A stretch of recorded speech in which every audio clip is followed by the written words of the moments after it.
पेश खिदमत है कहानी अंबर नागमारिया वापसी का सफर किस्त नंबर 147 खून की आबशार दूसरा हिस्सा। नाग जमीन पर सांप की लकीरें देखता हुआ उस मकाम पर पहुंच गया जहां किसी पुराने किले का खंडर मौजूद था। नाग ने वहां जाकर सांपों से राब्ता कायम किया तो उसे जल्दी पता चल गया कि खजाना कहाँ दफन है। फौरन खजाने का सांप नाग के हुक्म पर बाहर आया, सर झुकाकर ताज़ीम दी और बताया कि ज़माना कदीम के एक राजा शंकर राव का खजाना इस किले के खंडर में मौजूद है, जिसका मैं मुहाफिज हूँ। खजाना ज़्यादातर सोने की बड़ी बड़ी ईंटों पर मुश्तमिल है। नाग ने खुश होकर कहा, मुझे भी सोना ही चाहिए। तब खजाने के सांप ने कहा, देवता अपने रूप में आकर मेरे साथ आ जाइए, मैं खजाने तक रहनुमाई करूँगा। फिर नाग ने लौट लगाई और सांप बनकर हमरा एक जगह रवाना हो गया जहाँ एक तहखाने का दरवाज़ा था जो मलबे के अंदर दब गया था। दोनों एक सुराख से मलबे में दाखिल हुए और फिर दरवाजे से तहखाने में चले गए जहाँ चारों तरफ सोने की ईंटें चुनी हुई थीं। नाग खुश हो गया और उसने कहा, इस काम के लिए मुझे इंसान बनकर बाहर का मलबा हटाकर रास्ता बनाना होगा। सांप ने कहा, आप मालिक हैं, जैसा चाहें करें। उसी वक्त बूढ़े अंग्रेज ने सुराख से झांक कर देखा तो हैरान रह गया। तहखाने में चारों तरफ सोने की ईंटें जड़ी हुई थीं। जो ही नाग बाहर आने लगा, अंग्रेज ने जोगी का बताया हुआ जादू का मंत्र पढ़ना शुरू कर दिया। जो ही नाग सुराख से बाहर आया, बूढ़े ने उस पर फूंक मारी। नाग को ऐसा लगा जैसे उसका जिस्म पत्थर का हो गया है। हालांकि उसमें लचक मौजूद थी, वो चल फिर सकता था, लेकिन महसूस कर रहा था कि उसके चारों तरफ पत्थर का खौल चढ़ा दिया गया है।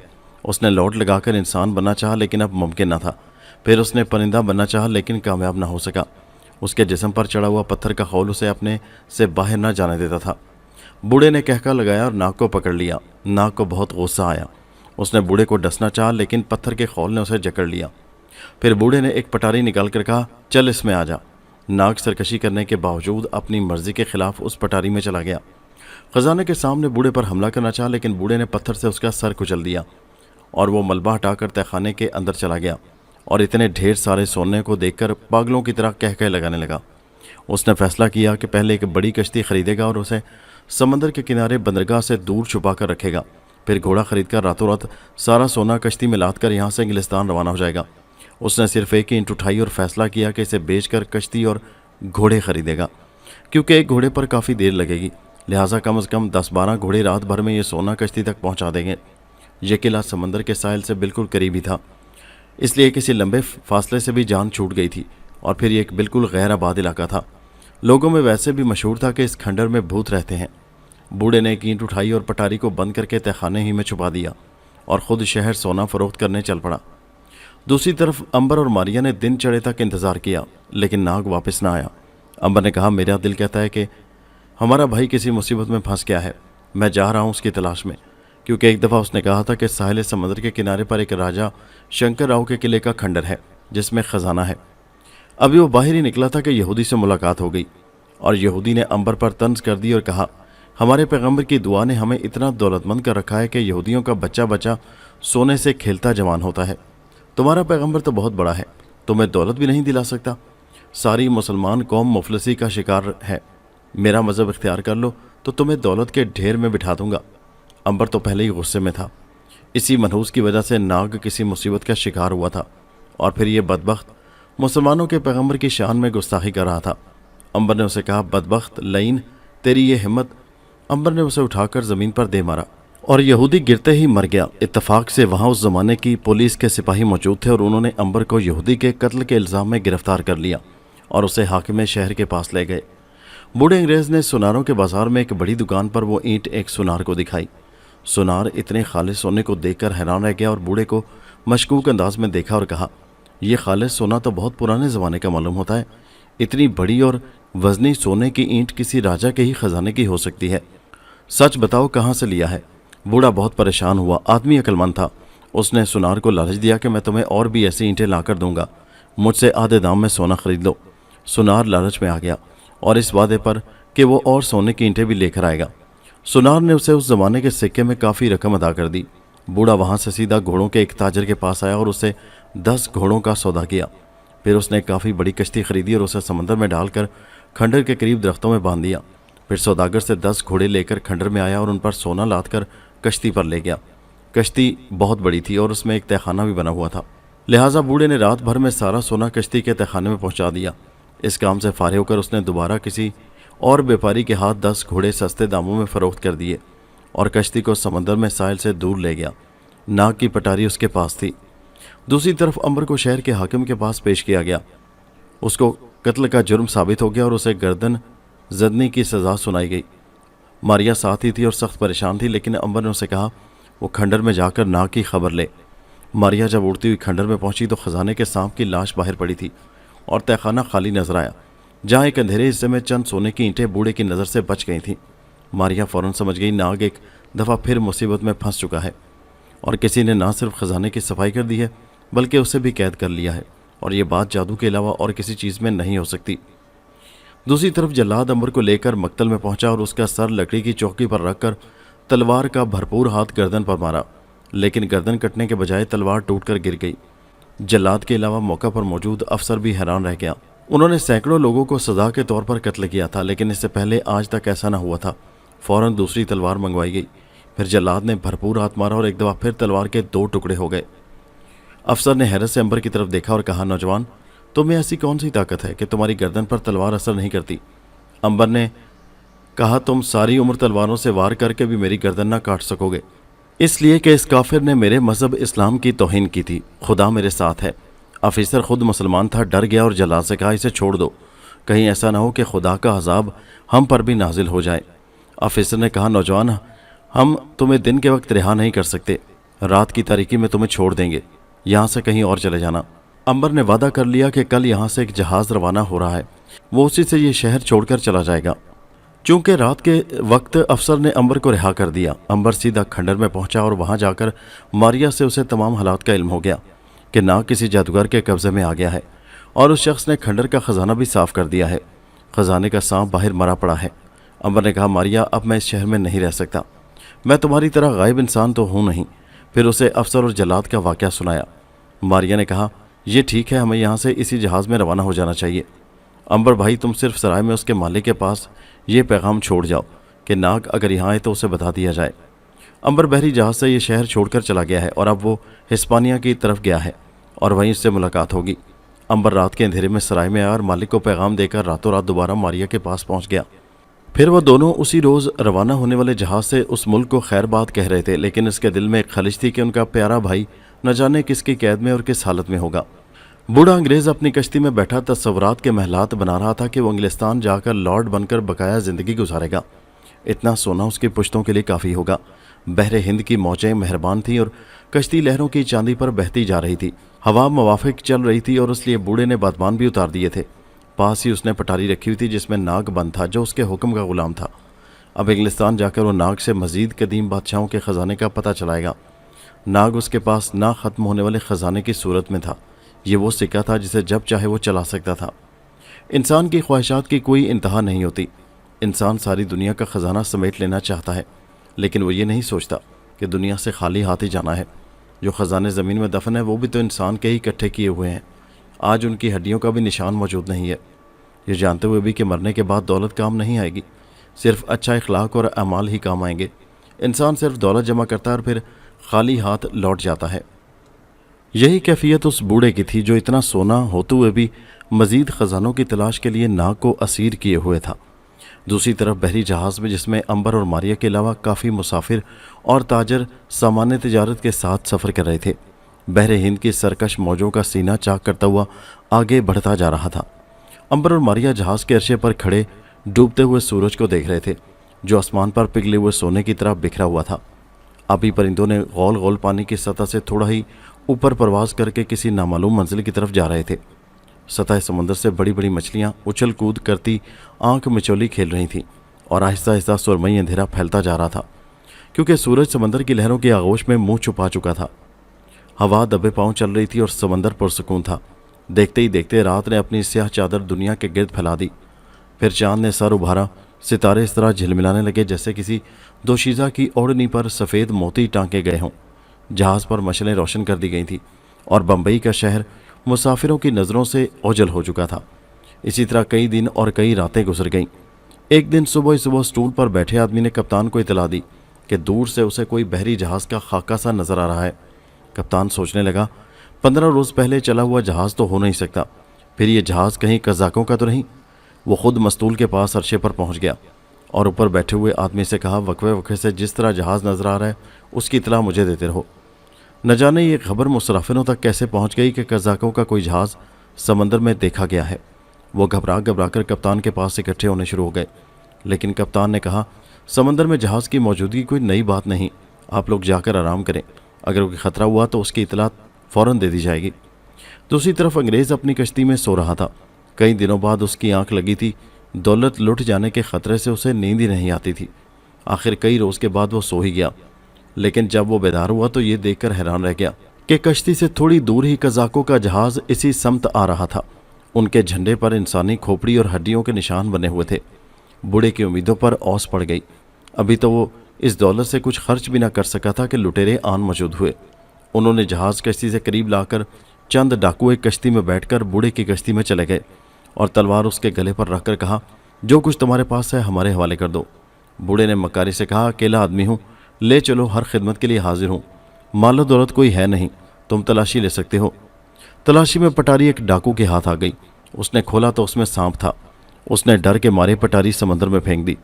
بوڑھے نے 2 ہتھڑ اپنے سینے پر ماری اور کہا، یہ کیا غضب کیا، میری ساری عمر کی کمائی پانی میں بہا دی، یہ ناگ تو مجھے زندگی سے بھی پیارا تھا۔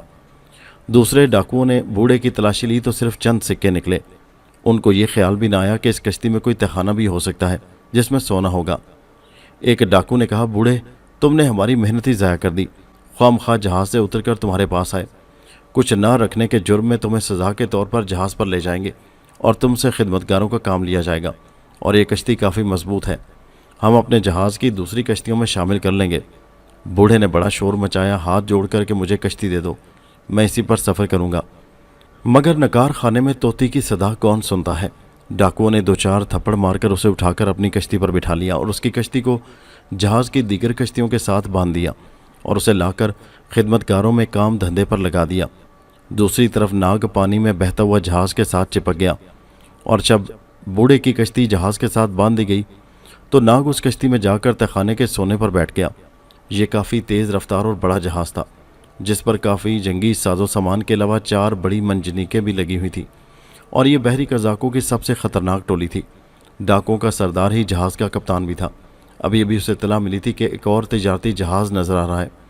اس نے ملاحوں پر کوڑے برسانے شروع کر دیے تھے، جو بیچارے لٹے ہوئے جہازوں کے بچے ہوئے مسافر تھے، اور ان سے ملاحوں والی بیگار لی جاتی تھی۔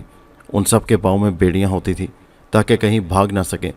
یہ غریب دن رات جہاز کی پتوانے سنبھالے ڈاکوؤں کے ہنٹر کھاتے، ان کے حکم پر تیز کبھی ہولے جہاز کو چلانے کا کام کرتے تھے، لہٰذا جہاز کا رخ تیزی سے تجارتی جہاز کی طرف موڑ دیا گیا۔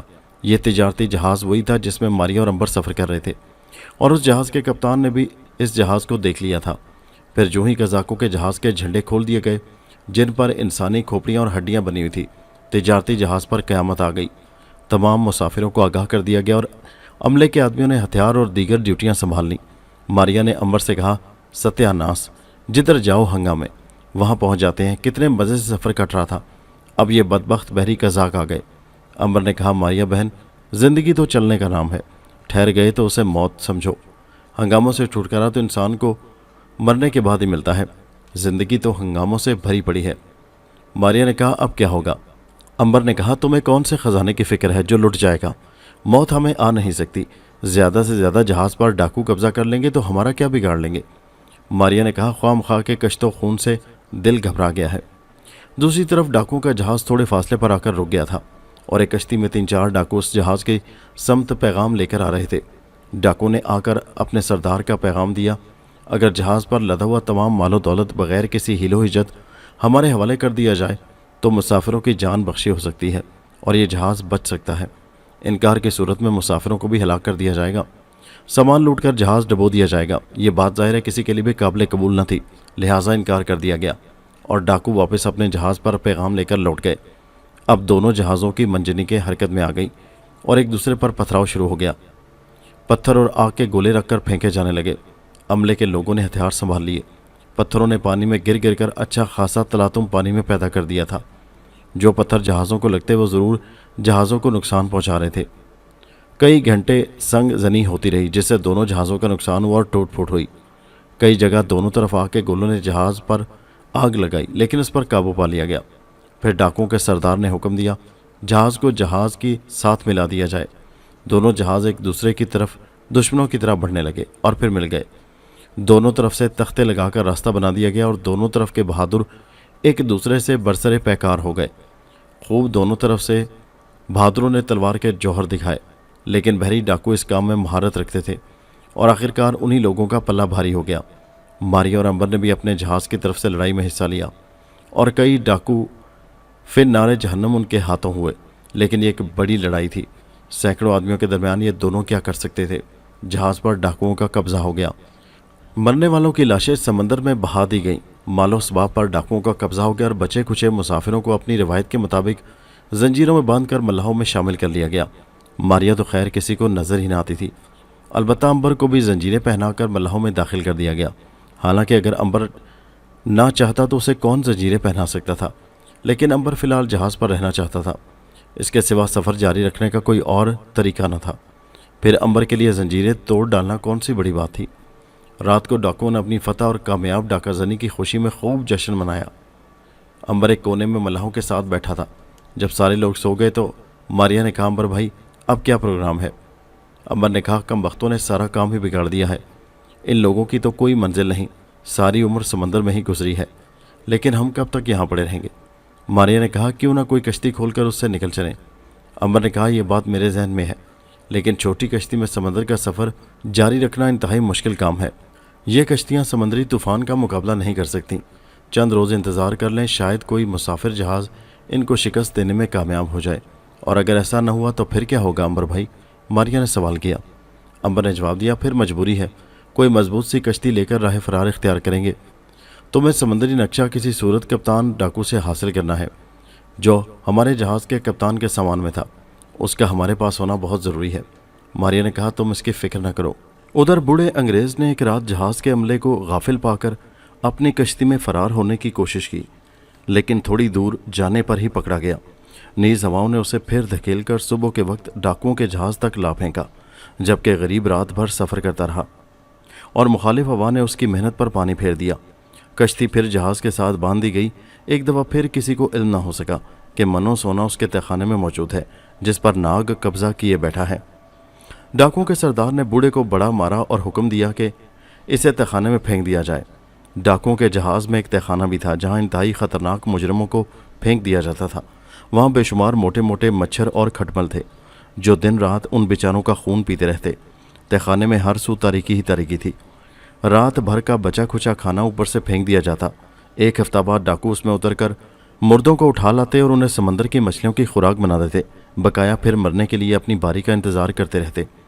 यहाँ के कैदियों के लिए कोई दवा इलाज ना था, ना ही कोई ओढ़ना बिछोना था, खुराक भी ना होने के बराबर ही था। फिर भला कौन ज़्यादा अरसा इस जिंदान में ज़िंदा रह सकता था। यहाँ हर तरफ गलाजत के ढेर लगे रहते थे और ताफुन से दिमाग फट जाता था। ये सब राह फरार इख्तियार करने वालों या हुक्म अदूली करने वालों के लिए कैद खाना था, जिसमें बूढ़े अंग्रेज़ का और इजाफा हो गया था। कई दिन इसी तरह निकल गए। मारिया ने समंदरी नक्शा डाकू सरदार के कमरे से हासिल कर लिया था। अंबर दिन भर कैदी मल्लाहों के साथ पतवार चलाने में गुजार देता। दूसरे मल्लाहों के साथ कई दफ़ा उसके जिस्म पर भी कोड़े पड़ चुके थे, लेकिन उस फौलादी जिस्म पर भला क्या असर हो सकता था। रात के वक्त मारिया बावर्ची खाने से ख़ास खाना लाकर अंबर को देती, जो इसे भूखे मल्लाहों में बांट देता। उसे तो भूख का एहसास तक नहीं होता था। फिर एक दिन सुबह ही से हवाओं में तेज़ी आना शुरू हो गई। बहरी कज़ाकों को तो हवा ही से समंदरी तूफ़ानों का पता चल जाता था। सरदार ने फ़ौरन हुक्म दिया कि तूफ़ान आने से पहले जहाज़ को करीबी जजीरे के साहिल पर पहुंचा दिया जाए। मल्लाहों की कमबख्ती आ गई और उनके जिस्मों पर कोड़े पड़ने लगे।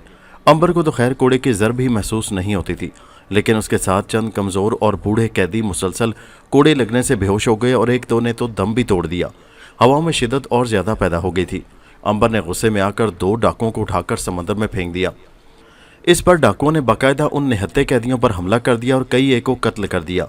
ये अलग बात थी कि वो अंबर के जिस्म पर कई तलवारें तोड़ चुके थे और उसे खराश तक ना आई थी, क्योंकि इस बगावत का वही सरगना था। इससे पहले कि इस बगावत का कोई फैसला हो, हवाओं ने तूफ़ान की सूरत इख्तियार कर ली। डाकू सरदार बहुत परेशान था। उसका बस चलता तो अंबर की बोटियां उड़ा देता, लेकिन उस वक्त वो अंबर से ज़्यादा उसे अपने साथियों और जहाज़ की फिक्र थी, जिसे वो समुद्री तूफ़ान से बचाना चाहता था। समंदर पूरी तरह जोशो खरोश में आ चुका था और लहरें जहाज़ को खिलौने की तरह उछालती फिर रही थी। मूसलाधार बारिश और धुंध में कोई चीज़ भी साफ दिखाई नहीं दे रही थी। हवा इतनी तेज़ थी कि जहाज़ का जोड़ जोड़ चिड़चिड़ाने लगा था। ऐसा मालूम हो रहा था कि जहाज़ के टुकड़े टुकड़े हो जाएंगे। लहरों के थपेड़ों से जहाज़ इस तरह उलट पलट हो रहा था कि कई आदमी उन झटकों के साथ ही समंदर में जा गिरे थे और कई जहाज़ के मुख्तलिफ हिस्सों से टकरा कर पाश पाश हो गए थे। डाकुओं का सरदार निहायत परेशान था। वो ज़ोर ज़ोर से चीख चीख कर हुक्म देता, लेकिन तूफान में उसकी आवाज़ ही सुनाई न दे रही थी। आखिर एक ज़बरदस्त हवा का थपेड़ा आया और जहाज़ का मस्तूल टूट कर गिर पड़ा। तूफानी लहरों ने जहाज़ का इंजर पिंजर ढीला कर दिया था और उसका जोड़ जोड़ ढीला होकर मुख्तलिफ किस्म की आवाज़ें पैदा कर रहा था। लहरों से काफ़ी पानी जहाज़ में आ गया था, जिसे डाकू बाहर निकालने की मुतवातर कोशिश कर रहे थे। अंबर ने तमाम कैदी मल्लाहों की जंजीरें तोड़ डाली थी और उन्हें आज़ाद कर दिया था ताकि वो अपनी अपनी जानें बचा सकें। डाकुओं के सरदार के लिए अंबर का ये कदम भी बर्दाश्त से बाहर था, लेकिन उस वक्त सिर्फ ज़िंदगी बचाने का सवाल था। तूफान था कि कम होने का नाम ही ना ले रहा था। हवाओं में तेज़ी और बढ़ गई थी और जहाज़ लहरों के थपेड़ों से न जाने किस सिमत चला जा रहा था और आखिरकार समुद्री चट्टानें जहाज़ को चट्टानों में ले गईं, जिनसे टकराकर जहाज़ में कई जगह से सुराख हो गए, जिनमें से पानी अंदर आना शुरू हो गया। अब दोस्त और दुश्मन सारे ही मिलकर जहाज़ से पानी निकाल निकाल कर बाहर फेंक रहे थे। ये तो खैरियत हुई कि आहिस्ता आहिस्ता तूफान का जोर खत्म होना शुरू हो गया और समंदर का गुस्सा ठंडा हो गया। हवाओं में भी कमी आ गई और लहरों में इत्तेदाल पैदा हो गया। जहाज़ के मुसाफिर जितना पानी सुराखों से आने वाले को बाहर निकालते, उतना ही फिर अंदर आ जाता। अब तूफान बिल्कुल थम गया था और समंदर पुरसकून हो गया था। जहाज़ की हालत देखकर कप्तान ने हुक्म दिया कि फालतू सामान समंदर में फेंक दिया जाए, क्योंकि पानी जहाज़ में तेज़ी से आ रहा था और जहाज़ के डूबने का खतरा था। बहुत सा ज़रूरी और गैर ज़रूरी सामान भी फेंक दिया गया, लेकिन जहाज़ फिर भी पानी में बोझ से बैठता जा रहा था। कप्तान की पूरी कोशिश थी कि वह जहाज़ को कम पानी में ले जाए। उसने किसी हद तक कामयाबी भी हासिल कर ली थी, लेकिन जहाज़ में पानी जिस इशारे पर बढ़ रहा था, उसके लिए ज़रूरी था कि जहाज़ को और हल्का कर दिया जाए। फिर कप्तान ने इंतहाई किस्म का कदम उठाते हुए डाकुओं को हुक्म दिया, सारे कैदियों को समंदर में फेंक दिया जाए। एक दफ़ा फिर ज़िंदगी और मौत की कशमकश शुरू हो गई। तमाम कैदी आज़ाद थे और वो ज़िंदगी बचाने के लिए डाकुओं से उलझ गए थे और जहाज़ पर बाकायदा जंग शुरू हो गई थी और कैदियों में यह जुर्रत अंबर ने पैदा की थी और इस बगावत का सरगना अंबर ही था। कई डाकू अब भी जहाज़ को कम पानी में ले जाने में मसरूफ़ थे। दोनों काम साथ साथ हो रहे थे। कभी डाकू चंद कैदियों को समंदर में फेंकने में कामयाब हो जाते और कभी कैदी डाकुओं को समंदर में धकेल देते। डाकुओं का सरदार दोनों तरफ हिदायत जारी कर रहा था। फिर आखिरकार कप्तान जहाज़ को बचाकर कम पानी में ले जाने में कामयाब हो गया। दूसरी तरफ डाकुओं का पल्ला भारी हो गया और तमाम बचे खुचे कैदी फिर जंजीरों में जकड़ दिए गए। कप्तान ने हालात पर काबू पा लिया और इस बगावत को नाकाम बनाकर रख दिया। अंबर को जब डाकू गिरफ्तार करके कप्तान के सामने ले गए तो उसने फौरन हुक्म दिया, इस बागी को अभी और इसी वक्त जहाज़ के तहखाने में डाल दिया जाए।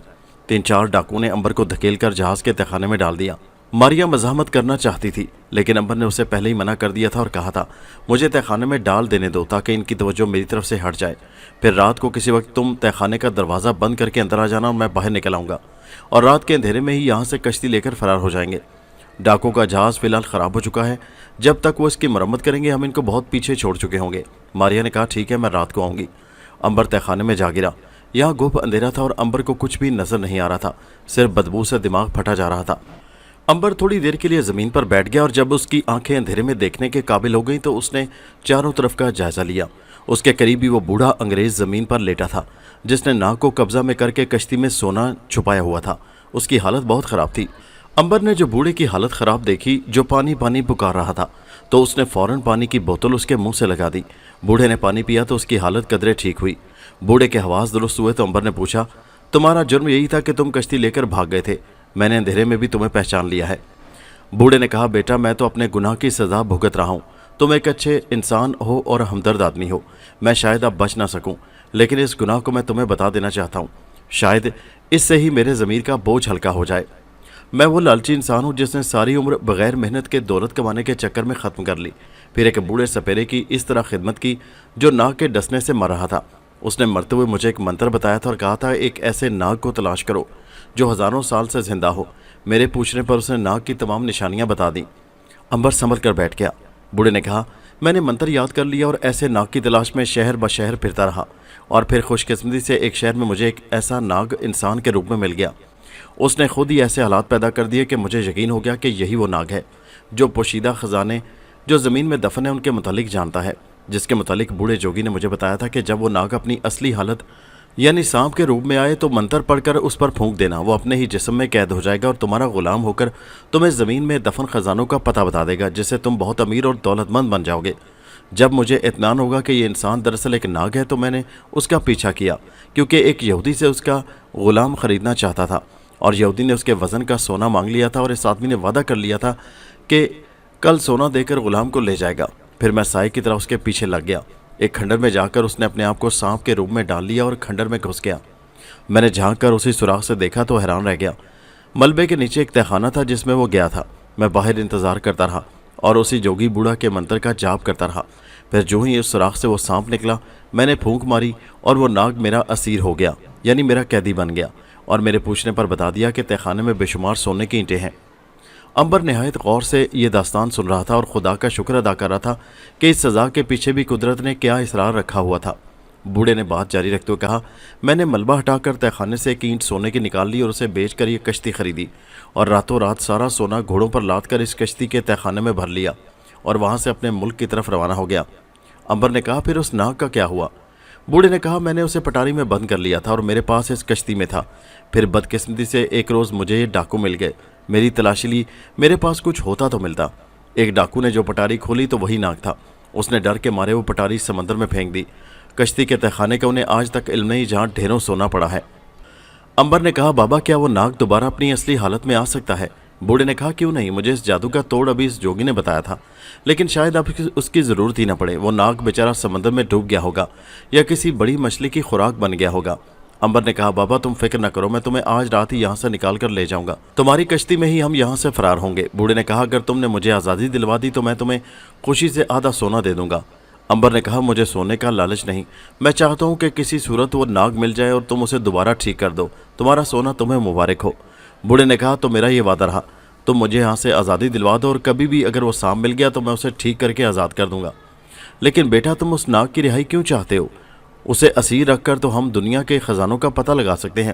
امبر نے کہا، بڑے میاں کیا کرو گے سارے جہان کا خزانہ لے کر؟ بتاؤ تمہارے خزانے نے کون سا ساتھ دیا ہے تمہارا؟ اگر تم یہاں ہی مر جاتے تو وہ خزانہ اور دنیا بھر کا خزانہ تمہارے کس کام کا تھا؟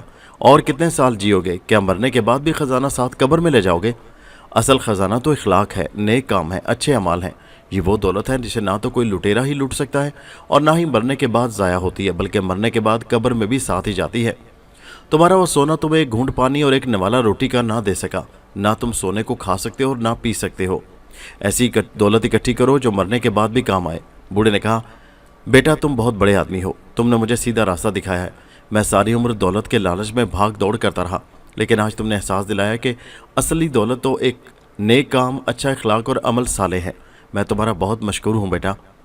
امبر نے کہا، آج رات تم آرام کرو، ہمیں آج ہی رات یہاں سے فرار ہونا ہے۔ بوڑھے نے کہا، ہم اس تہخانے سے نکلیں گے کیسے؟ امبر نے کہا، یہ مجھ پر چھوڑ دو اور اس اطمینان کے ساتھ آرام کرو کہ آج کا دن اس تہخانے میں تمہارا آخری دن ہے۔ کئی دن کے تھکے ہوئے ڈاکو رات کو گہری نیند سو گئے تھے۔ ماریا چابی حاصل کر چکی تھی۔ آدھی رات کے قریب اس نے تہخانے کا دروازہ کھول دیا۔ امبر تو جاگ ہی رہا تھا اور بوڑھا بھی بالکل تیار تھا۔ امبر نے سہارا دے کر بوڑھے کو باہر نکالا۔ باہر ماریا موجود تھی جس نے امبر کے کان میں سرگوشی کی۔ یہ کسے اٹھا لائے ہو امبر بھائی؟ امبر نے سرگوشی میں ہی جواب دیا، بڑے کام کی چیز ہے، سب کچھ بتا دوں گا، یہ بتاؤ کہ کشتی کا کیا ہوا؟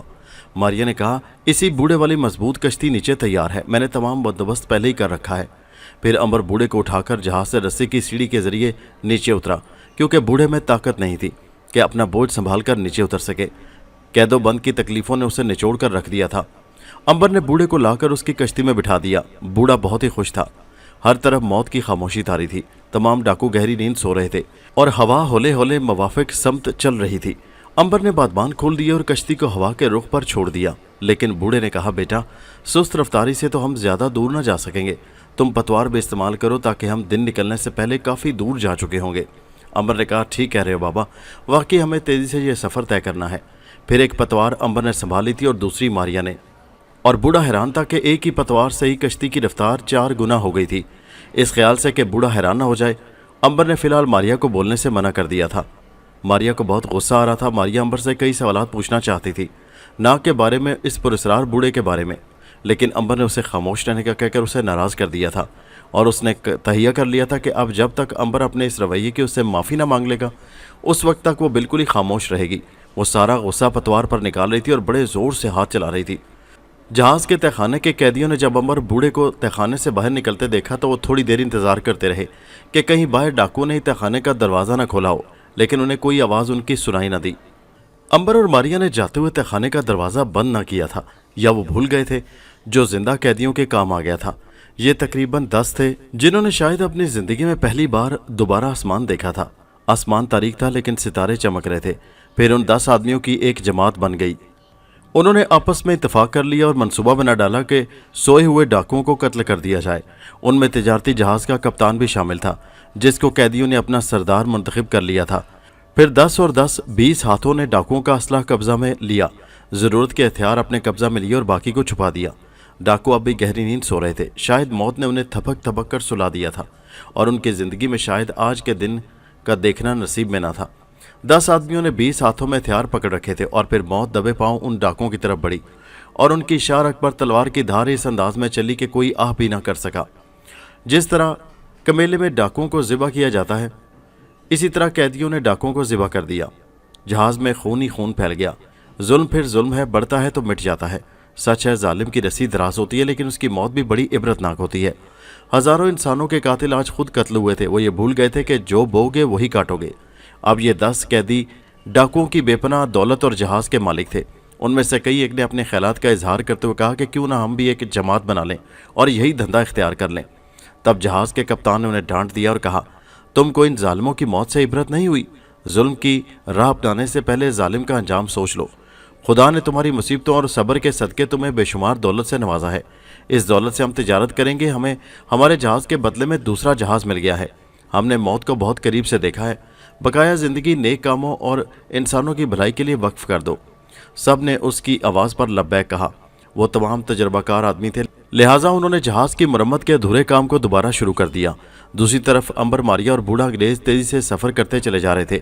बूढ़े की तबीयत ख़राब थी और उसे बुखार आ रहा था, जो यकीनन मच्छरों के काटने का नतीजा था। लेकिन उस कश्ती पर इलाज वगैरह के सिलसिले में कोई भी चीज़ मुयस्सर नहीं थी।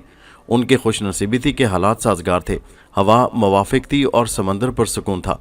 लेकिन अंबर को बेइंतहा बूढ़े की फिक्र थी। वो सोच रहा था कि अगर बूढ़ा मर गया तो नाग सारी उम्र ही सांप के रूप में धक्के खाता रहेगा। ये तो अंबर को मालूम ही ना था कि नाग मर ही नहीं सकता, लेकिन ये अजियत क्या कम थी कि हज़ारों साल का रफ़ीक, दोस्त और भाई सिर्फ सांप बनकर ही रह जाए। इसलिए वो रात दिन बूढ़े की खातिर मदारत में लगा रहता था। मारिया को चूंकि इसकी अहमियत का पता नहीं था, लेकिन वो दिल ही दिल में पेचोताब खा रही थी, लेकिन मजबूर थी। दूसरे अंबर और मारिया तो भूखे भी रह सकते थे, लेकिन बूढ़े के लिए खुराक की ज़रूरत थी जो अब ख़त्म हो रही थी। अब अगर जल्दी कोई शहर ना आ गया तो बूढ़े की ज़िंदगी ख़त्म हो जाएगी। फिर एक दिन जब अंबर ने आँख खोली तो अंबर ये देखकर बेइंतहा खुश हुआ कि उन्हें दूर से ज़मीन नज़र आ रही थी। अंबर ने गौर से देखा तो उसे ये जजीरा लगा और वो दुआ करने लगे कि यहाँ आबादी ज़रूर हो ताकि बूढ़े को बचाया जा सके। फिर ज़मीन आहिस्ता आहिस्ता करीब आती गई और कश्ती किनारे से जा लगी। अंबर ने कश्ती दरख्त से बांध कर बूढ़े को सहारा देकर साहिल पर उतारा और मारिया से सरगोशी की। मारिया बहन, हमारे भाई नाग की तब्दीली इस बूढ़े के हाथ में है, जो सिर्फ सांप बनकर रह गया और उस बूढ़े ने अपने जादू से उसे कैदी बना लिया है। लेकिन जब डाकुओं ने इस बूढ़े की कश्ती पर कब्जा किया तो वो पटारी जिसमें नाग था उसे उठाकर समंदर में फेंक दिया। अब खुदा जाने नाग खुद कहाँ है, लेकिन इस बूढ़े को मैं इसलिए बचाना चाहता हूँ कि यही नाग को अपने जादू से आज़ाद कर सकता है। ये एक तवील दास्तान है, तुम्हें सब कुछ बताऊंगा। फिलहाल इस आबादी में घूमकर डॉक्टर के मुतालिक मालूम करना है ताकि इसका इलाज हो सके। मारिया ने कहा, पर भाई मैंने खामोश रहने की कसम खा ली थी, लेकिन नाग के मुतालिक मालूम करके इस बूढ़े की ज़िंदगी का एहसास हुआ है। अगर नाग भाई की ज़िंदगी का ख्याल ना होता तो मैं हमेशा खामोश रहती। अंबर ने कहा, मेरी प्यारी बहन, क्या करें, तुम किसी को नज़र तो आती नहीं हो। फिर अगर हर मौका पर तुम्हें खामोश ना रखें तो लोग डर कर तमाम काम उलट पलट कर दें। मैं तुमसे माफ़ी चाहता हूँ और वादा करता हूँ कि नाग के मिल जाने और ठीक होने के बाद कई रोज़ तक तुमसे बातें करता और सुनता रहूँगा। ठीक है, अब तो मुझे माफ़ कर दो। मारिया ने हंसते हुए कहा, चलो माफ़ किया।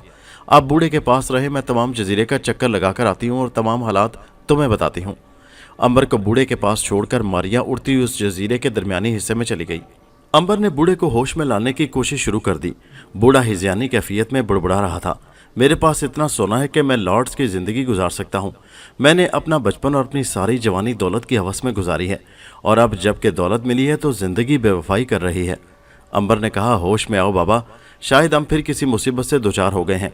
मेरी छठीस कहती है कि हम यहाँ खुशगवार वक्त नहीं गुजार सकेंगे। आने वाले वक्त के लिए हौसला पैदा करो। बूढ़े ने कहा, बेटा कहीं से ज़िंदगी मिलती है तो ख़रीद लाओ।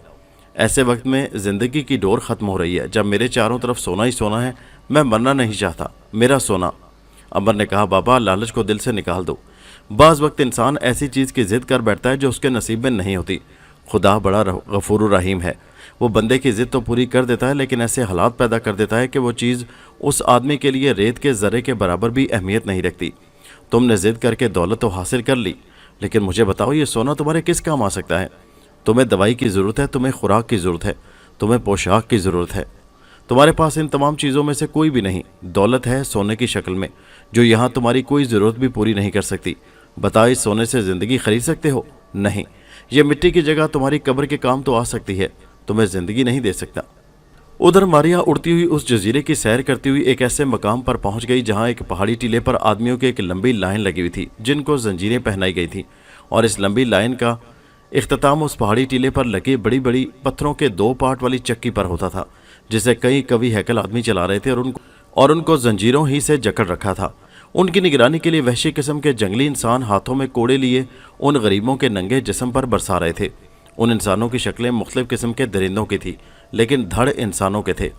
لمبی لائن میں آدمی اس چکی کے پاس آ کر ایک سوراخ سے اندر کو دھکیل دیے جاتے تھے اور پھر پتھر کے 2 پارٹوں کے درمیان آ کر پس جاتے تھے، جیسے بیلنے کے منہ میں گنا دے کر رس نکالا جاتا ہے۔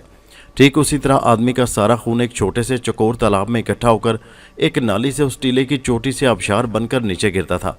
ماریا تیزی سے قریب آ گئی اور یہ سارا منظر دیکھنے لگی۔ خون اس تالاب میں اور گوشت دوسرے تالاب میں اکٹھا ہو رہا تھا۔ چکی مسلسل چل رہی تھی جسے بندے ہوئے غلام چلا رہے تھے جو اس میں جتے ہوئے تھے۔ ظلم اور بربریت کا یہ کھیل تو انہوں نے آج تک کہیں نہیں دیکھا تھا۔ حالانکہ چنگیز اور ہلاکو کا دور بھی وہ دیکھ چکے تھے اور جو انسانی کھوپڑیوں کے مینار بنایا کرتے تھے، لیکن زندہ انسانوں کا اس طرح چکی میں پیس کر خون نچوڑ لینا اس نے ابھی دیکھا تھا۔ چکی میں جتے ہوئے 2 قیدیوں کی باتیں سننے کے لیے وہ بھی ان کے ساتھ ہی جت گئی تاکہ قریب رہ کر اس اسرار کا پتہ چلا سکے۔ ایک جس کا نام بھیم تھا دوسرے سے کہہ رہا تھا، بھائی ارشد، بھگوان کا شکر ادا کرو کہ ہمارا قوی اور توانا جسم ہمارے کام آ گیا اور ان ظالموں نے ہمیں چکی چلانے پر ہی لگا دیا۔ کوڑے کھا کر تو ابھی تک زندہ ہیں، اگر چکی میں پیس دیتے تو کبھی کے سورگ میں پہنچ جاتے۔ ارشد نے کہا، نہ ہمارا جہاز طوفان کی نظر ہو کر اس جزیرے میں آتا اور نہ ہمارا یہ حال ہوتا۔ کوڑے کھاتے کھاتے تو پیٹھ پر زخم بن گئے ہیں۔ بھیم نے کہا، نہ جانے یہ کون سی قوم ہے تو انسان نما لیکن تمام عادتیں اور صورتیں درندوں جیسی ہیں۔ یہ بھی کوئی تک ہے کہ انسانوں کا خون آبشار بن کر نیچے گرتا ہے اور اس آبشار سے ان کا بادشاہ الو کا پٹھا غسل کرتا ہے۔ بھیم نے کہا، دراصل ان لوگوں پر بھگوان کا عذاب نازل ہوا ہے اور ان کی صورتیں بدل گئی ہیں کیونکہ یہ ایسے جادوگر کے مرید ہو گئے تھے جو شیطان کا چیلا ہے۔ سنا ہے زیادہ گناہ یہاں ہونے لگا تھا۔ پھر یہاں ایک بزرگ آئے جو انہیں برائیوں سے روکتے رہے، لیکن ان لوگوں نے ان کی بات نہ مانی اور بادشاہ نے انہیں شیروں کی غار میں پھینکوا دیا۔ پھر ان لوگوں پر عذاب نازل ہو گیا، ان کی صورتیں بدل گئیں۔ کسی کی صورت بھیڑیے کی بن گئی، کسی کی لومڑی اور کسی کی سور کی شکل میں تبدیل ہو گئی۔ ان کی زبانوں میں درندوں کی غراہٹیں آ گئیں، کھیتیاں سوکھ گئیں، سمندری طوفان آنے شروع ہو گئے، بیماریوں سے یہاں کی آبادی مرنے لگی۔ بادشاہ نے گھبرا کر جادوگر سے کہا کہ اس عذاب کا علاج تلاش کرے۔ جادوگر نے بادشاہ کو 1 سال تک انسانی خون سے آبشار بنا کر نہانے کے لیے کہا اور اس طرح یہ شیطانی چرخہ عمل میں آیا۔ یہ بھولے بھٹکے جہازوں کے مسافروں کو قیدی بنا کر لے آتے ہیں اور اس چکی میں پیس کر خون نکالتے ہیں۔ یہ سارا مشورہ اس شیطانی جادوگر کا دیا ہوا ہے کہ آبشار کے خون سے نہانے سے ان کے گناہ دھل جائیں گے، عذاب ٹل جائیں گے اور اس بزرگ کی وجہ سے جو نحوست پھیل گئی ہے وہ دور ہو جائے گی، کیونکہ اس کی وجہ سے ہی شہنشاہ ظلمات اس قوم سے ناراض ہو گیا ہے۔ اس نے ایسی بددعا دی ہے جس کا توڑ صرف انسانی خون ہے اور اس خون سے ہی وہ دوبارہ خوش ہو سکتا ہے اور لوگوں کی خطائیں معاف کر سکتا ہے۔ اگر شہنشاہ ظلمات نے معافی دے دی تو بلا ٹل جائے گی اور ان کی شکلیں انسانوں میں تبدیل ہو جائیں گی۔ ماریا ساتھ لگی تمام واقعات سن رہی تھی اور سوچ رہی تھی کہ ایک مصیبت سے نجات حاصل نہیں ہوئی اور دوسری پہلے سے انتظار میں موجود ہے۔ ارشد نے کہا، بھیم بھائی، یہاں کا ساحل دور تک چٹانوں سے بھرا ہوا ہے۔ طوفان میں جو بھی جہاز ادھر آ جاتا ہے چٹانوں سے ٹکرا کر ٹکڑے ٹکڑے ہو جاتا ہے اور یہ لوگ جہاز کے مسافروں کو گرفتار کر کے لے آتے ہیں اور پھر ضرورت کے مطابق لوگوں کو لا کر اس چکی میں پیس کر خون نکال لیتے ہیں جو آبشار کی شکل میں چوٹی سے بہتا ہے۔ پھر یہاں کا بادشاہ آتا ہے اور اس آبشار کے نیچے بیٹھ کر غسل کرتا ہے تاکہ یہ عذاب پوری قوم سے ٹل جائے، لیکن الو کے پٹھوں کو یہ نہیں معلوم کہ بے گناہ انسانوں کا خون ان کے گناہوں کو دھوئے گا نہیں، انہیں اور عذاب میں مبتلا کر دے گا۔ ماریا نے نظر گھما کر کوڑا برداروں کو دیکھا، کسی کی صورت سور کی، کسی کی بھیڑیے کی اور کسی کی کتے کی تھی، لیکن ہاتھ پاؤں اور جسم انسانوں کی طرح کے تھے اور وہ ایک دوسرے سے اشاروں سے باتیں کرتے تھے کیونکہ شکل کے حساب سے سب کی بولیاں درندوں کی غراہٹوں تک محدود ہو گئی تھی۔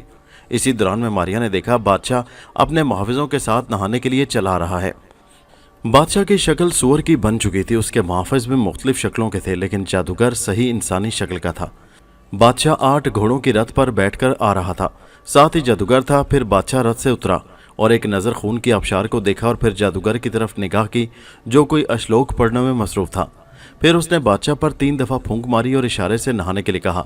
बादशाह आबशार के नीचे चला गया और खून से नहाना शुरू कर दिया। जादूगर बराबर अश्लोक पढ़ता रहा और फिर काफ़ी देर के बाद बादशाह को इशारे से वापस बुला लिया। पिसने वाली लाइन में अब चंद ही आदमी बाकी रह गए थे। बादशाह वापस जाकर रथ में सवार हो गया और जादूगर के साथ चला गया तो ये चक्की भी बंद हो गई। मुहाफिजों ने उन तमाम कैदियों को लिया और वापस लौट गए। मारिया ने यह तमाम माजरा देखा और उड़ती हुई वापस अंबर के पास आ गई और उसे सारा वाकया कह सुनाया। अंबर पहले ही बड़ा फिक्रमंद था और परेशान हो गया। बूढ़ा अभी तक बेहोश पड़ा था। इतने में चंद दरिंदों की शक्लों वाले भाले पकड़े यहाँ पहुंचे। मारिया तो उन्हें नजर न आई, बूढ़े को मुर्दा समझकर छोड़ गए। अलबत्ता अंबर को सेहतमंद समझकर गिरफ्तार कर लिया। अंबर ने मारिया से कहा, बूढ़े की अहमियत मैंने तुम्हें बता दी है, इसका जिंदा रहना ज़रूरी है। इसे किसी महफूज मकाम पर ले जाओ। इन पहाड़ियों में गार ज़रूर होंगे, वहीं ले जाओ। मैं ज़रा खुद जाकर हालात का जायज़ा लेता हूँ कि ये सब क्या है। जल्दी तुमसे आन मिलूंगा। मारिया ने कहा, तुम बिल्कुल फिक्र न करो, मैं इसे गार में ही ले जाऊंगी। खून के आबशार के पास ही एक गार है, मैं तुम्हारा वहीं इंतज़ार करूंगी। जंगली लोग अंबर को घसीट कर ले गए, क्योंकि उन्हें वो इंसान नज़र ही नहीं आ रहा था जिससे ये बातें कर रहा था। अंबर ने जाते जाते मारिया से कहा, कई बदकिस्मत जहाज़ यहाँ आकर टूट जाते हैं, तुम ख्याल रखना और इन जालिमों से बदकिस्मत जहाज़ के मुसाफिरों को बचाकर गार में ले जाना। ये भी सवाब का काम है। हो सकता है उनमें कोई हकीम या वेद हो जो बूढ़े का इलाज कर सके। मारिया ने कहा, तुम बेफिक्र हो जाओ, मैंने सब समझ लिया है। अभी मुझे इस कश्ती को भी किसी महफूज मकाम पर छुपाना है। यहाँ से वापस जाने का यही वाहिद सहारा है। अंबर ने जाते जाते कहा, तुम खुद समझदार हो, मौका की नज़ाकत समझकर जो चाहो करना। मेरा इन लोगों में जाना ज़रूरी हो गया है। बेगुनाह इंसान चक्की में पिस रहे हैं, मैं उनकी जान बचा सकता हूँ। वैशी लोग अंबर को घसीट कर ले गए और उसके जिस्म पर कूड़े भी बरसाए। अंबर को उन पर गुस्सा आ गया और उसने रास्ते में ही 2 वैश्यों को उठाकर ज़मीन पर दे मारा, जो क़यामत के इंतज़ार में पड़े रहे और फिर उठ ना सके। इस जुर्म में अंबर को कैद खाने में ले जाने के बजाय ये वैशी बादशाह के महल की तरफ ले गए। एक पहाड़ी पर एक खूबसूरत किला नुमा महल मौजूद था, जो फ़न तामीर का बेहतरीन नमूना थे। ये महल मुख्तलिफ किस्म के बड़े बड़े रंगदार पत्थरों से बना हुआ था, जिससे ज़ाहिर होता था कि खुदाई इताब से पहले बिलाशुबा ये लोग काफ़ी समझदार और तरक्की याफ्ता लोग रहे होंगे। महल के मुतसिल अमरा और वज़रा के महलात थे और ये सारी इमारतें एक पहाड़ी पर वाक़या थी। बकाया सारा शहर इन इमारतों से नीचे इस पहाड़ के दामन में बनाया गया था। यहाँ बाजार भी थे, गलियाँ भी थीं, दुकानें भी थीं, लेकिन इंसान सब दरिंदों की सूरतों में थे। आखिर इस आबादी से गुजर कर ये लोग अंबर को लेकर बादशाह के महल में दाखिल हुए, जहाँ कई मुहाफिज हथियारों से लैस पहरा दे रहे थे। बादशाह, जिसकी सूरत सूअर की थी, दरबार में संगे मरमर के तख्त पर बैठा था और उसके साथ ही वो मक्कार जादूगर था, जिसकी राय से उस मुसलमान बुजुर्ग को शेरों की गार में डलवाया गया था और अब शैतान का ये चेला ही यहाँ हुकूमत कर रहा था। बादशाह की हैसियत तो कठपुतली की रह गई थी। यह अजाब से निजात दिलाने के बजाय पूरी बस्ती की तबाही के असबाब पैदा कर रहा था, लोगों को और गुमराह कर रहा था, जबकि वो मुसलमान बुजुर्ग उनको नसीहत किया करता था। बेईमानी मत करो।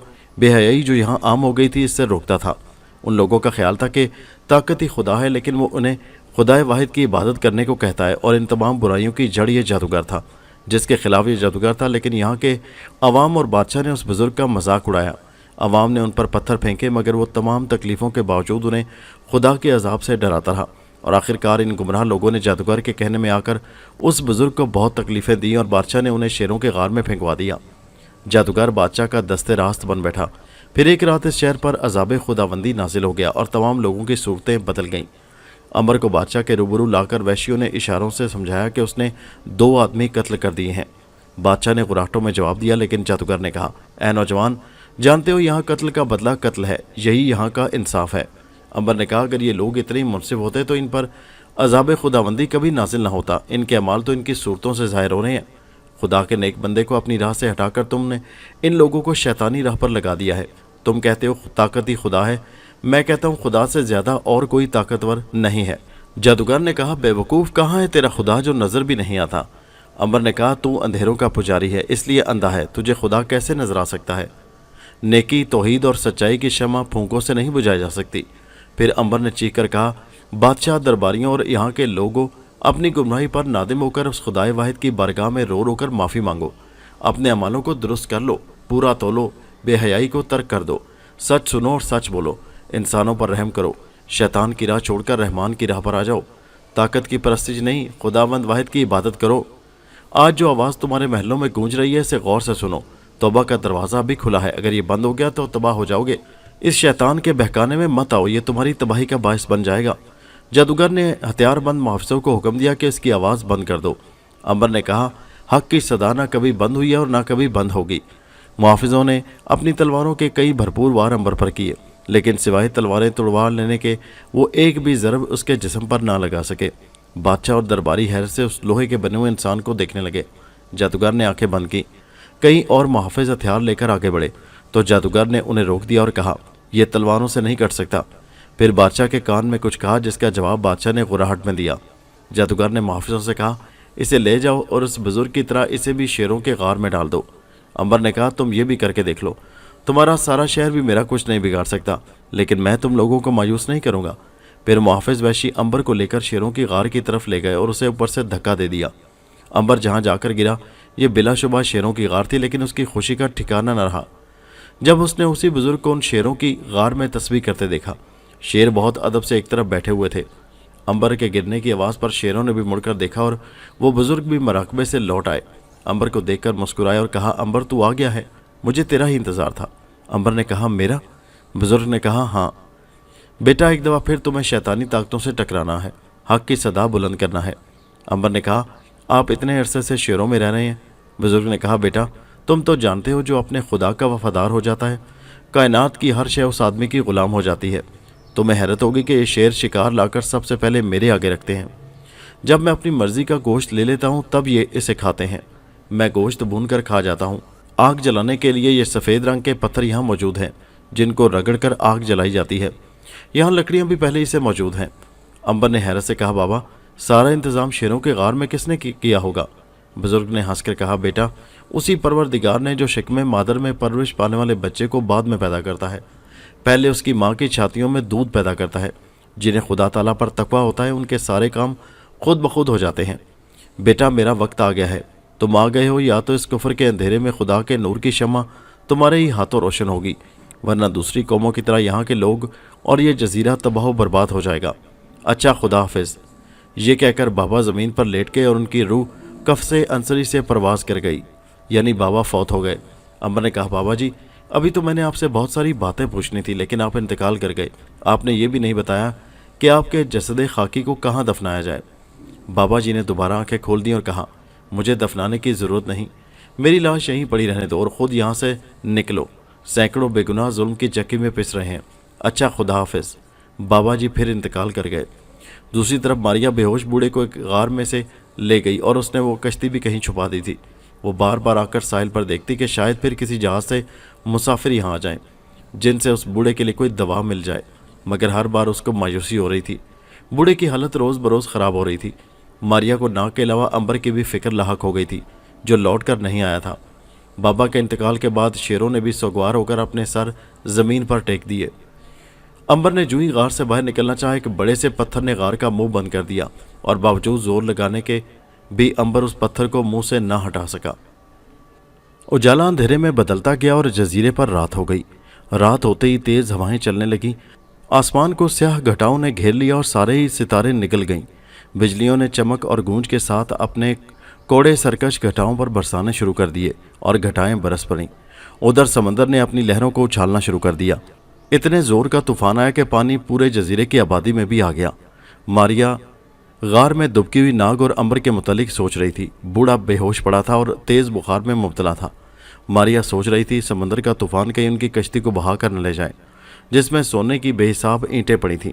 सोने की तो खैर उसकी नज़र में कोई वक़्त न थी, अलबत्ता कश्ती की उसकी नज़र में बड़ी वक़्त थी। सारी रात तूफ़ान ज़ोरों पर रहा, लेकिन सुबह के साथ साथ ही तूफ़ान का ज़ोर ख़त्म हो गया। मारिया गार से बाहर निकल आई। उसे ये देखकर बहुत खुशी हुई कि एक जहाज़ तूफ़ान के ज़ोर में जजीरे पर आ फंसा था, जिसमें कई मुसाफिर मौजूद थे। अब मारिया के लिए मुसीबत ये थी कि वो किसी को नज़र तो नहीं आ सकती थी। अगर किसी से बात कर लेती तो डर के मारे लोग सहम जाते। फिर भी वो हिम्मत करके उस जहाज़ में जा पहुंची जहां एक अफरा तफरी पड़ी थी। लोग बाहर निकलने की जल्दी में एक दूसरे पर गिरे पड़े रहे थे।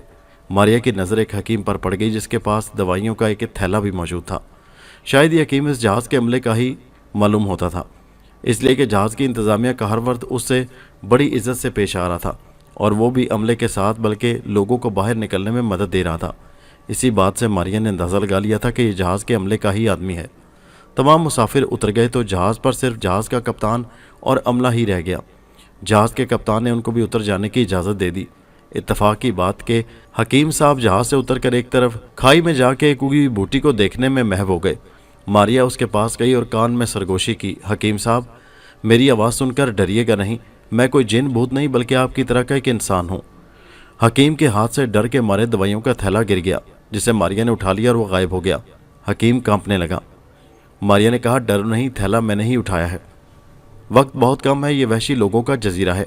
جو بدقسمت جہاز بھی یہاں آ جاتا ہے اس کے مسافروں کو یہ گرفتار کر لیتے ہیں اور چکی میں پیس کر ان کا خون نچوڑ لیتے ہیں۔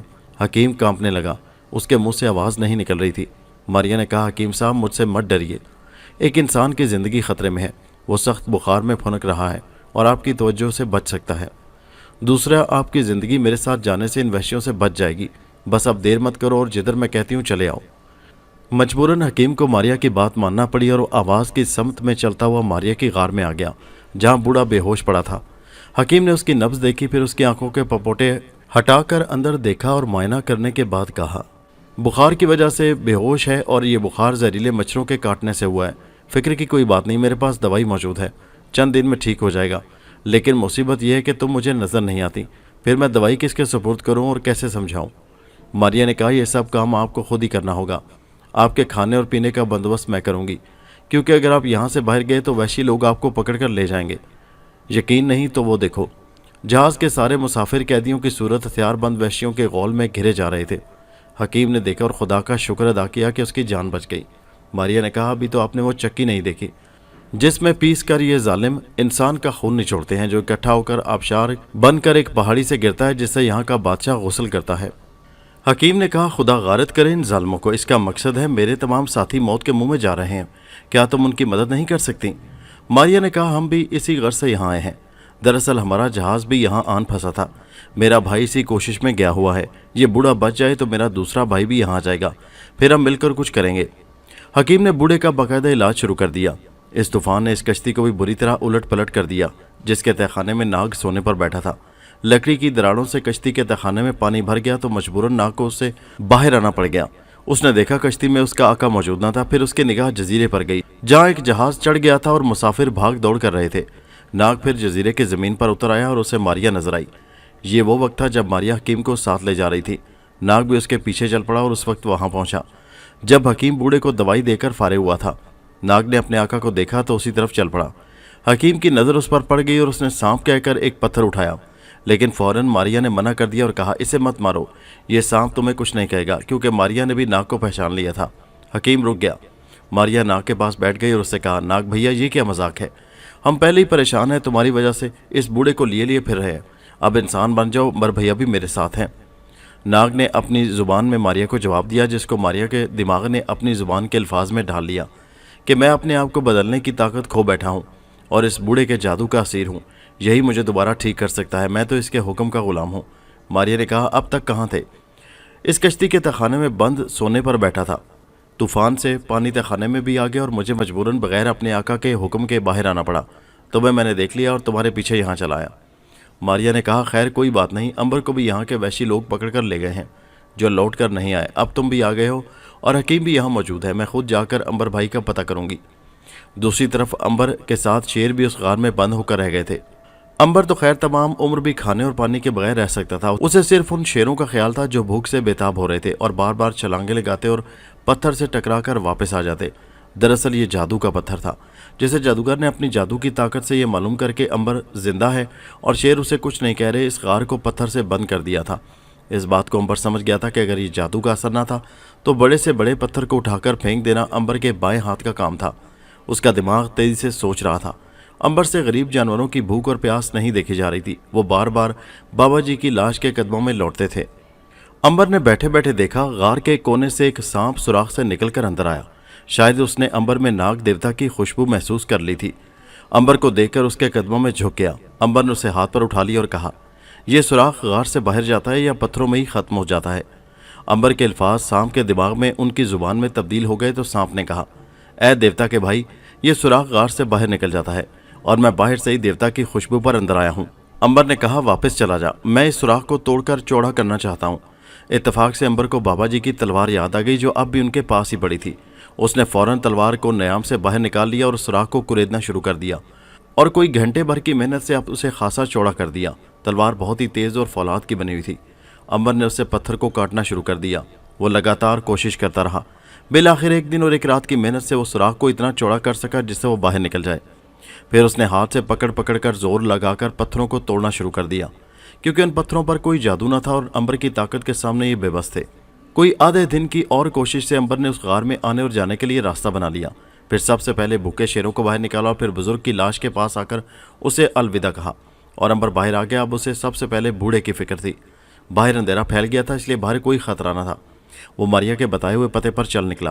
اسے ماریا کی خوشبو آنا شروع ہو گئی۔ پھر اس کی خوشی کا ٹھکانہ ہی نہ رہا کہ ماریا کے ساتھ ساتھ اسے ناگ کی خوشبو بھی آنے لگی تھی، اور اسی خوشبو پر وہ اس غار میں پہنچ گیا جہاں حکیم بوڑھے کو دوائی کھلا رہا تھا، اور بوڑھا اٹھ کر بیٹھنے کے قابل ہو گیا تھا۔ پاس ہی ناگ وفادار غلام کی طرح بیٹھا تھا۔ ماریا نے خوش ہو کر کہا، دیکھو امبر بھائی، ناگ بھیا بھی مل گئے اور بوڑھا بھی ٹھیک ہو گیا ہے۔ اب آپ بوڑھے سے کہیں کہ ناگ بھیا کو ٹھیک کر دے۔ امبر نے کہا، ابھی کہتا ہوں۔ بوڑھے نے امبر کو دیکھا تو اس سے لپٹ گیا اور کہا، امبر واپس جانے کے لیے کشتی سنبھال کے رکھی ہوئی ہے کہ نہیں؟ ماریا نے کہا، فکر نہ کرو بابا، میں ابھی وہیں سے آئی ہوں۔ ہماری کشتی اب بھی کیکر کے درختوں کے جھنڈ میں ان سے بندھی ہوئی موجود ہے۔ امبر نے کہا، بابا اب تمہاری طبیعت کیسی ہے؟ بوڑھے نے کہا، ٹھیک ہوں، صرف کمزوری باقی ہے۔ تب امبر نے کہا، اب تم ہمارے بھائی ناگ کو بھی اپنے جادو سے ٹھیک کر دو، پھر ہم یہاں سے نکل چلیں۔ میرا خیال ہے یہ جزیرہ تباہ ہونے والا ہے۔ بوڑھے نے کہا، میں رات کو جاپ کروں گا اور صبح کے وقت جا کر ناگ ٹھیک ہو جائے گا۔ اس غار میں روشنی کا کوئی انتظام نہ تھا۔ وہ سب تھوڑی دیر تک روانگی کے متعلق باتیں کرتے رہے۔ پھر پہلے حکیم اور بوڑھا سو گئے، ان کے خراٹوں کی آوازیں آنے لگیں۔ امبر اور ماریا بھی نیند نہ آنے کے باوجود زمین پر لیٹ گئے۔ پھر امبر کو خیال آیا اور اس نے ماریا سے کہا، نیند تو ہمیں آتی نہیں، میں نے بادشاہ کا محل دیکھ لیا ہے، آؤ دونوں چل کر ذرا جادوگر کی خبر لیں۔ ماریا نے کہا، جیسے آپ کی مرضی۔ پھر دونوں بہن بھائی بادشاہ کے محل کی طرف روانہ ہو گئے۔ مکار بوڑھا سو نہیں رہا تھا، بلکہ اس نے سونے کا بہانہ بنایا تھا اور خواہ مخواہ خراٹے لیتا رہا تھا۔ اس نے سن لیا تھا کہ ماریا اور امبر دونوں بادشاہ کے محل کی طرف گئے ہیں، لہذا اس نے حکیم کو سوتا چھوڑ کر ناگ کو ساتھ آنے کا حکم دیا اور تیزی سے ماریا کے بتائے ہوئے درختوں کے پاس پہنچ گیا۔ پھر کشتی کھولی، تہہ خانے کا ڈھکن کھول کر دیکھا، سونا موجود تھا۔ ناگ کو ساتھ لیا، کشتی کو پانی سے خالی کیا، سوراخ بند کیا اور دھکیل کر کشتی کو پانی میں اتار دیا۔ دوسری طرف امبر ماریا بادشاہ کے محل کے پاس پہنچ گئے، جہاں مشعلیں روشن تھی اور پہرے دار پہرا دے رہے تھے۔ ماریا تو آسانی سے ان کے پاس پہنچ گئی۔ جب ایک پہرے دار ٹہلتا ہوا دوسرے کے پاس سے گزر گیا تو ماریا نے اس کے سر پر ایک چپت رسید کر دی۔ اس نے پلٹ کر دیکھا اور یہ سمجھ کر کہ دوسرے کی حرکت ہے، جا کر اسے مکہ کھینچ مارا۔ پھر کیا تھا، دونوں میں باقاعدہ لڑائی شروع ہو گئی۔ تمام پہرے دار یہیں اکٹھے ہو گئے۔ امبر آرام سے اندر داخل ہو گیا اور ساتھ ہی ماریا بھی اندر داخل ہو گئی۔ اندر ایک راہداری کو پار کرنے کے بعد وہ رہائشی کمروں کی طرف چل دیے۔ یہ ایک اور ورانڈا نما لمبی راہداری ان کمروں کے آگے موجود تھی، جہاں دو پہرے دار موجود تھے اور ایک سرے سے دوسرے سرے تک گردش کرتے چلے جاتے تھے۔ ماریا نے امبر کو رکنے کا اشارہ کیا۔ امبر ایک ستون کی آڑ میں چھپ گیا۔ جو ہی ایک پہرے دار تیزی سے گردش کرتا ہوا ایک سرے سے دوسرے سرے تک آیا، ماریا اس کی راہ میں بیٹھ گئی، اور پھر جب وہ تیزی سے چلتا ہوا ماریا سے ٹکرایا تو الٹ کر جا گرا۔ آہٹ کی آواز پر اپنے ساتھی کو گرا دیکھ کر دوسرا بھی بھاگتا ہوا ادھر ہی آیا، اور اس کی راہ میں بھی ماریا بیٹھ گئی اور وہ بھی ماریا سے ٹکرا کر دور جا گرا۔ اس دوران میں امبر اور ماریا جادوگر کے کمرے میں داخل ہو گئے۔ دونوں پہرے داروں نے آنکھیں ملتے ہوئے ایک دوسرے کی طرف دیکھا۔ انہیں ٹکرانے والی کوئی بھی چیز نظر نہ آئی۔ دونوں شرمندہ ہو کر ہنستے ہوئے پھر اپنی ڈیوٹی انجام دینے لگے۔ اندر کمرے میں جادوگر ایک قیمتی پلنگ پر مخملی گدوں میں دھسا ہوا سو رہا تھا۔ ماریا نے جاتے اس کے منہ پر زور سے تھپڑ کھینچ مارا۔ جادوگر گھبرا کے اٹھ بیٹھا۔ امبر ایک پردے کے پیچھے چھپا ہوا یہ تماشا دیکھ رہا تھا۔ جادوگر نے چاروں طرف دیکھا تو کوئی بھی موجود نہ تھا اور اسے خواب سمجھ کر پھر سو کر خراٹے لینے لگا۔ ماریا نے پلنگ کے پاس ہی پڑا ہوا جادوگر کا بہت موٹا اور وزنی جوتا اٹھایا اور جادوگر کے سر پر دے مارا۔ جادوگر پھر گھبرا کے اٹھ بیٹھا اور بولا، کون ہے؟ ماریا نے آواز بگاڑ کر کہا، میں تمہاری موت ہوں۔ ظالم، تم سینکڑوں بے گناہوں کے قاتل ہو۔ زندہ انسانوں کو چکی میں پسوا کر ان کا خون نچوڑ لیتے ہو اور ان کا گوشت پالتو درندوں کو کھلا دیتے ہو۔ پھر ماریا نے آگے بڑھ کر اس کے کان کی لو کاٹ ڈالی۔ جادوگر تڑپ اٹھا اور خون کا فوارہ اس کے کان سے بہہ نکلا اور وہ چیخ پڑا۔ ماریا نے کہا، کیوں؟ کیسی تکلیف ہوتی ہے؟ یہ تو ایک معمولی زخم ہے، اس سے ان مظلوموں کی تکلیف کا اندازہ لگاؤ جو چکی میں پس جاتے ہیں۔ جادوگر نے کہا، میں تمہیں نشٹ کر دوں گا، میں جانتا ہوں تم کون ہو۔ پھر جیسے ہی اس نے کوئی منتر پڑھنا چاہا، امبر جلدی سے پردے کی اوٹ سے نکل آیا اور جادوگر حیران رہ گیا۔ تم زندہ ہو؟ تم غار سے باہر کیسے آ گئے؟ امبر نے کہا مجھے بھی اس کی روح ہی سمجھ لو بیٹا۔ اس نے بڑھ کر جادوگر کا گلا دبا دیا۔ جادوگر کی زبان باہر نکل آئی تو ماریا نے زبان کو کس کر ایک ڈوری سے باندھ دیا۔ پھر اس نے جادوگر کا تیز دھار خنجر نکال کر اس کے سر کے بال، داڑھی، مونچھ اور بھویں تک صاف کر دیں اور امبر سے بولی میں ابھی آئی۔ جادوگر بول تو سکتا نہیں تھا، بار بار امبر کے آگے ہاتھ جوڑتا تھا کہ اسے معاف کر دیا جائے۔ امبر نے کہا تجھے معاف کر دوں جس نے پوری آبادی کو راہ حق سے ہٹا کر شیطانی کاموں میں لگا دیا ہے اور لوگوں کو گمراہ کر دیا ہے۔ طاقت کے پجاری، دیکھ لی میرے رب کی طاقت، جو تجھے نظر نہیں آتا لیکن تیری شارک سے بھی نزدیک پہنچ گیا ہے۔ اتنے میں ماریا ایک موٹی رسی اور سیاہی لے آئی۔ اس نے جادوگر کا منہ اور سر کالا کر دیا، پھر اس کے دونوں پاؤں میں رسی باندھ کر اس رسی کو چھت میں لگے لوہے کے کڑے سے نکال کر اسے کھینچ لیا۔ امبر نے ایک کپڑا حلق تک اس کے منہ میں ٹھونس دیا تاکہ آواز نہ نکال سکے اور کوئی منتر نہ پڑھ سکے، اور اس کمرے سے باہر آ کر بادشاہ کے کمرے کا رخ کیا۔ ماریا نے بادشاہ کو بھی جگایا اور اس کے سر میں جوتے مار مار کر اس کے گلے میں پھندا ڈال دیا تاکہ بول نہ سکے، صرف سن سکے۔ پھر امبر نے کہا بدبخت گمراہ حاکم، تو اس جادوگر کو نجات دہندہ سمجھتا ہے جس نے تجھے ظلم کی ترغیب دے رکھی ہے۔ تو نے اس بزرگ کی نصیحت پر عمل نہیں کیا اور اسے شیروں کے غار میں پھینکوا دیا۔ خدا کی لعنت بھی تجھے برائیوں سے باز نہ رکھ سکی۔ اپنی اور اپنی قوم کی بگڑی ہوئی شکلوں کو دیکھ کر بھی تو نے عبرت نہیں پکڑی اور شیطان کے چیلے کا مرید بنا رہا۔ خدا کی راہ کو بالکل چھوڑ کر شیطان سے ناتا جوڑ دیا۔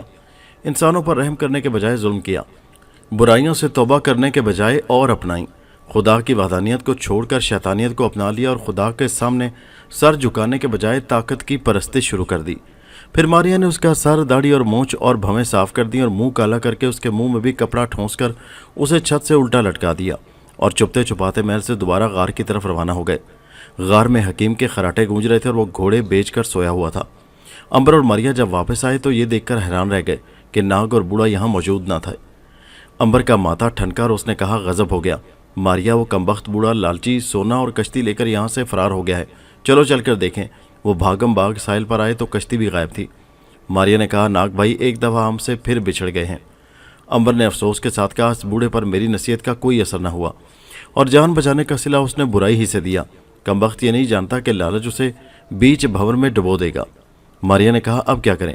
امبر نے کہا فی الحال ہمیں چھپ کر اپنی آج کی کارگزاری کا رد عمل دیکھنا چاہیے، پھر کوئی صورت کریں گے۔ دونوں پریشانی میں واپس غار میں آ گئے۔ دن کے وقت سپاہیوں نے بادشاہ اور جادوگر دونوں کو چھت سے اتارا۔ جادوگر نے اپنی اور بادشاہ کی اس حالت پر پردہ ڈالنے کے لیے کہہ دیا میں اور بادشاہ اس حالت میں رات بھر تمہارے لیے جاب کرتے رہے ہیں۔ بادشاہ اس سے بہت خوش ہوا۔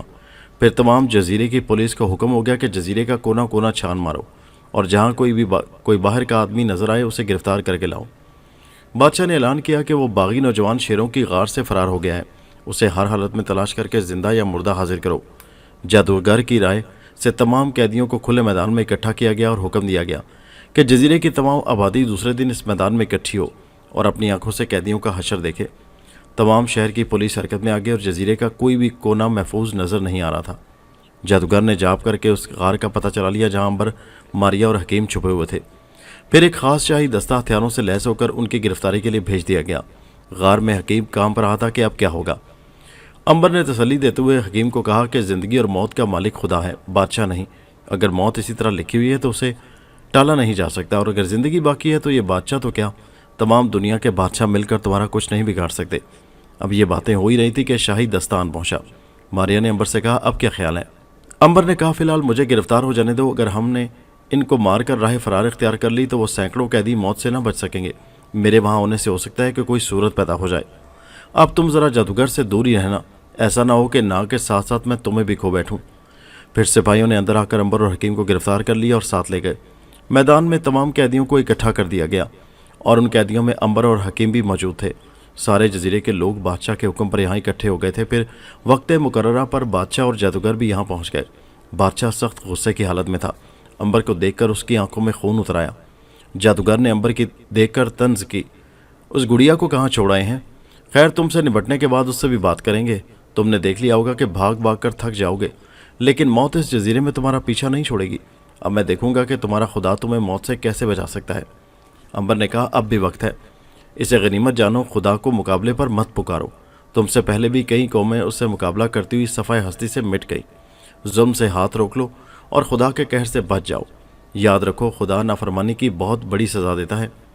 जादूगर ने कहा, पहले नाफरमानी की सज़ा तुम देख लो, मैं तुम्हें सबसे आखिर में सज़ा दूंगा ताकि खुदा के मानने वाले इन बंदों का अंजाम अपनी आंखों से देख सको। जादूगर के हुक्म से चंद कैदियों को सामने लाया गया और हुक्म दिया गया कि उनके एक एक हाथ काट दो। फौरन सिपाहियों ने उनका एक एक हाथ काट दिया। दर्द की वजह से ये लोग ज़मीन पर तड़पने लगे। जजीरे के लोग, बादशाह और जादूगर उनको तड़पता देखकर खुश होने लगे। अंबर ने आसमान की तरफ देखकर कहा, ये तेरे बंदे हैं, शायद इनके नसीबों में यही लिखा था। फिर बादशाह के कहने पर उनकी एक एक टांग काट दी गई। ज़मीन पर खून ही खून फैल गया और उन बेचारों ने तड़प तड़प कर जाने दे दी। फिर बादशाह की तरफ से जादूगर ने ऐलान किया, इन लाशों को भूखे दरिंदों के आगे डाल दिया जाए, बाकी तमाशा कल फिर होगा।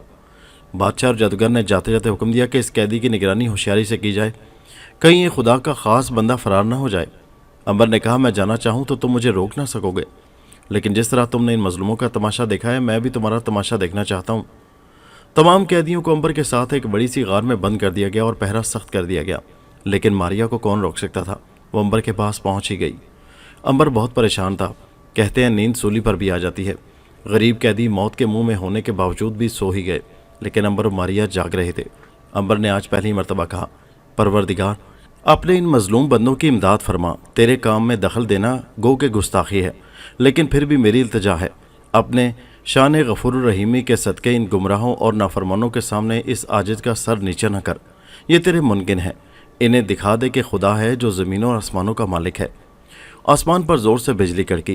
गार के एक कोने में वही शेरों की गार वाले बुजुर्ग मुस्कुराते हुए अंबर के सामने आ गए और कहा, घबरा गए अंबर, इंतज़ार तो किया होता। खैर, तूफ़ान नूह एक दफ़ा फिर आ रहा है। बारिश और तूफ़ान का पानी इस जजीरे में आएगा। तुम इन तमाम लोगों को लेकर इस जहाज़ में सवार हो जाना जो तूफ़ान में जजीरे की ज़मीन पर आ गया था और अब ज़मीन में धंसा हुआ पड़ा है। अल्लाह ने तो ये इंतज़ाम पहले ही कर दिया था। समंदर का हुक्म हो गया है कि इस ज़मीन को निगल ले।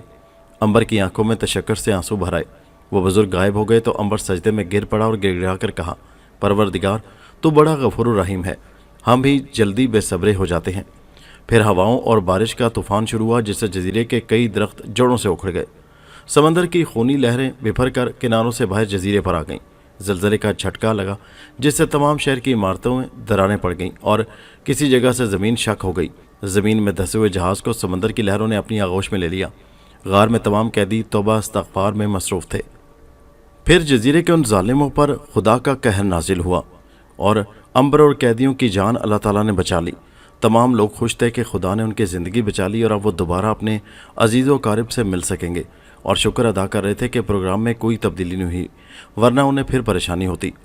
दूसरी तरफ वो बूढ़ा चंद दिन तो खुशी खुशी कश्ती में सफ़र करता रहा, लेकिन जब समंदर में तूफ़ान आया तो उसे ख्याल आया कि उसने जजीरा छोड़कर और अंबर को धोखा देकर गलती की है, क्योंकि इस तूफ़ान का मुकाबला तो बड़े से बड़े जहाज़ के भी बस का ना था। फिर भला ये छोटी सी कश्ती की क्या हैसियत थी। मगर अब पछतावे क्या हो जब चिड़ियाँ चुग गईं खेत। एहसान फरामोशी और बदयानती की सज़ा भुगतने के लिए वो तैयार हो गया। एक दफ़ा उसे फिर ख्याल आया गया कि सोना ज़िंदगी से कीमती चीज़ नहीं है, इसे मैं खा नहीं सकता, पी नहीं सकता। ऐसे वक्त में ये एक बोझ है, तकलीफ दे बोझ। लेकिन वक्त हाथ से निकल चुका था। तूफ़ान में कश्ती खिलौने की तरह लुढ़कती फिर रही थी, जिसे बचाने की वो बहुत कोशिश कर रहा था, लेकिन ये बात उसके बस की नहीं थी। यह कश्ती किसी वक्त भी उलट सकती थी। उसने सोचा, मरने से पहले अगर कोई नेकी उसके बस में है तो उसे ज़रूर करनी चाहिए। नाग सामने ही बैठा था। उसे फ़ौरन ख्याल आ गया, उसे अपने जादू से आज़ाद कर देना चाहिए। इस मुसीबत में ये इंसान बनकर मेरा मोमिन साबित होगा। उसने जादू का जाप शुरू कर दिया। कश्ती लहरों की गोद में लुढ़कती रही, लेकिन अब बूढ़ा अपने जाप में खोया हुआ था। उसे तूफ़ान की शिद्दत का भी एहसास नहीं हो रहा था। जाप ख़त्म करके उसने नाग पर फूंक मारी। नाग को एहसास हुआ कि उसके जिस्म के गिर्द पत्थर का हिसार खुद ब खुद टूट गया है। उसने कश्ती को लहरों पर उलटते पलटते देखा तो अपने आप को इंसान में तब्दील कर लिया। अब नाग के बजाय बूढ़े के सामने एक सांवला सलोना नौजवान बैठा था। बूढ़े ने कहा, मुझे माफ़ कर दो बेटा, मैं बहुत बुरा और लालची आदमी हूँ। मैंने तुम्हें नाहक तुम्हारे भाई बहन से जुदा रखा। मुझे लालच की सज़ा मिल गई है। मुझे मालूम है कि ये कश्ती इस तूफ़ान का मुकाबला नहीं कर सकती। इस कश्ती के तहखाने में बेशुमार सोना है जो मेरे किसी काम का नहीं। फिर उसने ठंडी सांस भरकर कहा, अच्छा है, लालच का अंजाम बुरा होता है। इतने में एक शदीद खौफनाक लहर आई और नाग को महसूस हुआ कि अब कश्ती का बचना बहुत मुश्किल है। दोस्तों, ये दिलचस्प कहानी अभी जारी है। इसका अगला हिस्सा नेक्स्ट वीडियो में मुलाहिज़ा कीजिए, जिसका लिंक इसी वीडियो के नीचे डिस्क्रिप्शन में मौजूद है। उस लिंक पर क्लिक कीजिए और पहुंच जाइए इस कहानी के अगले हिस्से पर। और हमारे चैनल हैदर वॉइस को सब्सक्राइब ज़रूर कीजिए। शुक्रिया।